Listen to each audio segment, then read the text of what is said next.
Чемпиондар лигасы қыза түсті, ал екінші турда бізді ең жоғары деңгейдегі тартыс күтіп тұр.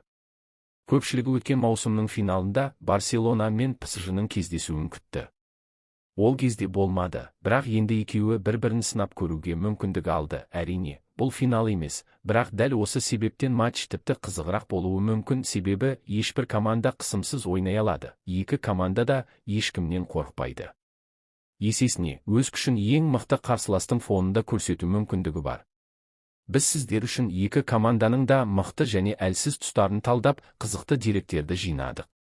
Видеоны соңына дейін көріңіз, соңында сізді үлкен тосын сый күтіп тұр. Бұл маусымда Барселонадан күтілетін үміт зор. Өткен жыл Каталон клубының кез келген қарсыласын жеңе алатынын көрсетті. Демек, олар барлық турнирде жеңіске үміткер. Ханси Флик нағыз монстр команда құрды. Олар үздіксіз прессинг жасап, шабуылдан бас тартпайды. Қарсылас 1-2 рет қорғана алады, бірақ Блауграна тоқтамайды. Бұл машинаны тек лидерлердің жарақаты ғана тоқтата алады. Қазір дәл сол жағдай байқалып тұр. ПСЖ-ға қарсы матчта Рафиня, Жоан Гарсия, Гави және Фермин алаңға шықпайды. Соңғы екеуі негізгі құрам ойыншылары емес, бірақ алғашқы екеуінің жоқтығы айқын сезіледі. Бақтымызға орай, Ламин Ямаль жарақатынан айығып оралды. Ол алаңға шыққаннан кейін небәрі 1 минутта Левандовскийге нәтижелі пас беріп, командасын Ла Лига кестесінде бірінші орынға шығарды. Алехандро Бальде қалпына келіп жатыр. Дегенмен ол ПСЖ-ға қарсы кездесуде тек қосалқы құрамда қалуы мүмкін. Қақпада Войцех Щенсна, бұл Барселонаның ең әлсіз тұсы. Тәжірибесі мол болғанымен, ол үлкен матчтарда жиі қателеседі, пенальти жасайды, қорғанысқа көмектесуге кешігеді және пас беруде сенімсіз. Ал бұл маңызды, себебі каталондықтар Париждің прессингін жеңе білуі керек. Жоан Гарсия бұған дейін қорғанысқа сенімділік беріп жүрген. Оның жоқтығы қатты сезіледі. Тер іштеген жарақатынан айығып жатқандықтан, Ханси Фликке тәуекел етуге тура келеді. Қорғаныста нұсқалар бар. Негізгі құрамда Араухо болады. Оның бірінші пас беруі команда үшін өте маңызды. Бірақ жұбы кім болатыны жұмбақ. Бұл маусымда Сарауха байланысы сыналып жатыр, бірақ ол тек қарсыластың шабуылын тоқтату үшін тиімді. Пас беру тұрғысынан әлсіз, сондықтан Кристенсен немесе Эрик Гарсия ойнауы мүмкін, сол жақта Жерар Мартин шығады. Бұл тағы да әлсіз аймақ. Испан жастың прогресі бар, бірақ ол әлемнің үздік вингерлеріне қарсы тұрарлық жылдамдық пен тәжірибеге әлі ие емес. Ал қарсында Хвича немесе Баркола болуы мүмкін, ортада бәрі анық. Де Йонг пен Педри тірек зонасында, олардың алдында Дани Ольма ойнайды. Бірақ ол әлі өз формасын тапқан жоқ, асығыс шешім қабылдап, жиі қателеседі. Соған қарамастан, Флик бұл ойында ең тәжірибелі ойыншыларына сенім артары анық. Шабуылда Рафинияның орнын Решфорд басады. Ол соңғы 6 матчтың барлығында нәтижелі әрекеттер жасап, керемет формада. Маркус қайтадан өз деңгейіне оралып келеді, бірақ ПСЖ-ға қарсы ойында жалғыз өзі бәрін шешіп кетеді деу қиын. Мұнда басты сұрақ, оған қаншалықты кеңістік беріледі. Орталықта ең ықтимал нұсқа Ферран Торрес. Левандовский Реал Соседатқа қарсы толық матч ойнады, сондықтан бірнеше күннен кейін қайтадан негізгі құрамнан орын алуы екіталай. Оның үстіне, дәл ПСЖ-ға қарсы матчқа Ферран анағұрлым тиімді нұсқа, ол жылдам, жақсы прессинг жасайды және қарсыласты қыспаққа алу қабілеті жоғары. Қысқасы, біз бұл ойында Барселонаның ең үздік нұсқасын көрмеуіміз мүмкін. Командаға Гарсия, Бальде және Рафинияның жетіспейтіні анық. Дегенмен, Ямальдың оралуы үлкен үміт.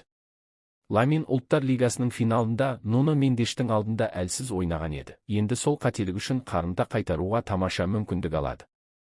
Ал енді ПСЖ жайлы. Барселонаның жоғалтулары париждіктер үшін жақсы жаңалық болуы мүмкін еді, бірақ олардың өзінде де мәселе көп.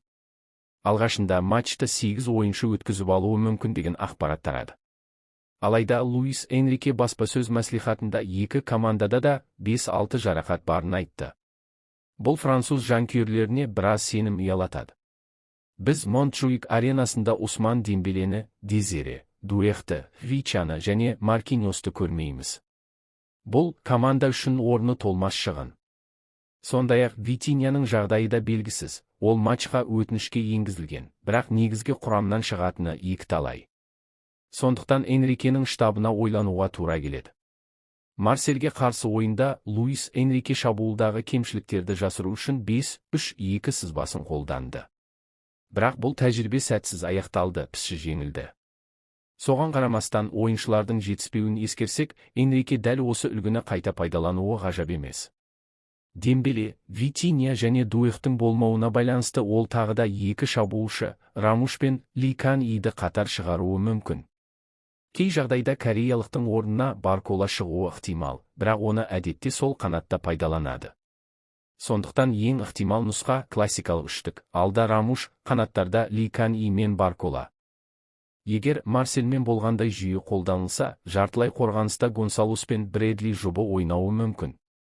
Орта алаңдағы басты фигура Витинья, оның болмауы пісіж ойынның барлық кезеңіне әсер етеді. Қорғаныстан бастап шабуыл құру мен қарсы шабуылдарға дейін Жоау Невиш пен Фабиан Руис жақсы формада, сондықтан олардың жанына Заир Эмири шығуы мүмкін. Энрике соңғы матчтарда дәл осындай комбинацияны жиі пайдаланып жүр. Қорғаныста да ауыр жағдай, капитан әрі негізгі қорғаушы Маркиностың болмауы үлкен соққы. Оны алмастыру нұсқасы ретінде Илья Забарный қарастырылып отыр. Мүмкін, ол патшамен жұп болып ойнайды.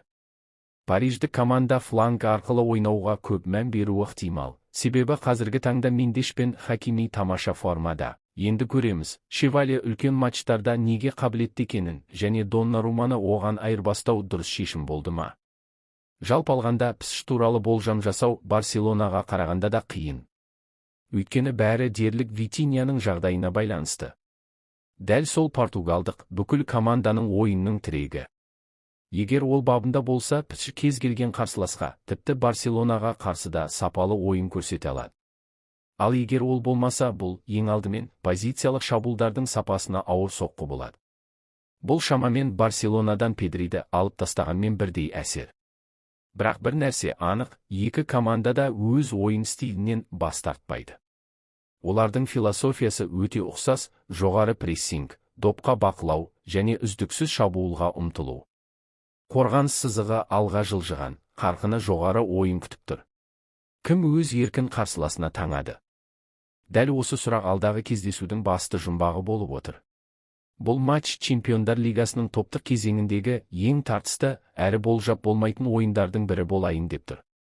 Ал сіз қалай ойлайсыз? Бұл дуэльде кім жеңіске жетеді? Пікіріңізді міндетті түрде комментарийде жазыңыз.